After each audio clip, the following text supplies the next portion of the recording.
What's up guys, I got this very interesting topic today about supersonic airliner that now can be seen only in museums. I don't think I ever saw such a marvelous designed and elegant plane as Concorde. I mean, just look at it. This airplane featured thin delta wing and an arrow-like nose that would drop down on approach to improve landing visibility. Apart from most striking shape in modern aviation, it had a maximum speed over twice the speed of sound. That's twice the speed of today's fastest commercial plane. It would take 7 hours for a commercial plane to complete the New York to London flight, as opposed to Concorde, which is only 3 hours. 3 hours is literally watching the whole Titanic movie. So what went wrong? We're all familiar with Air France flight 4590 crash that happened on July 2000. All the passengers that were German tourists were killed in the crash. But this was actually the only fatal Concorde accident during its 27-year operational history. It may sound crazy, but in comparison with other planes,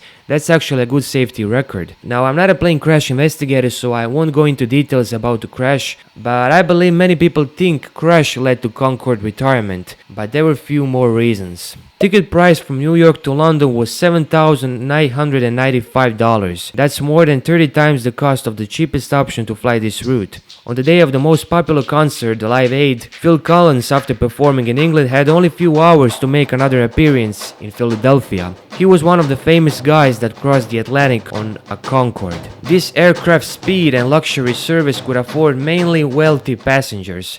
After the accident, significant modifications were mandated that cost nearly $150 million. Car alarms and exploding windows meant one thing: Concorde was back. Literally, people from ground protested because their windows were exploding after Concorde passed above them.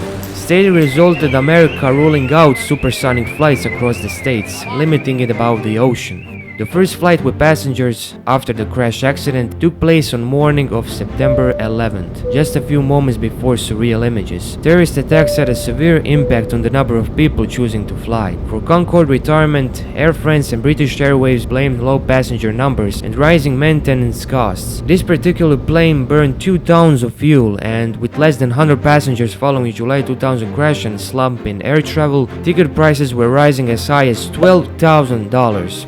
Tickets became expensier than before because airlines were not making money they used to due to low passenger numbers. Although Concorde was technology advanced when introduced in 1970s, with beginning of 21st century, its analog cockpit was outdated and the whole plane needed to be upgraded.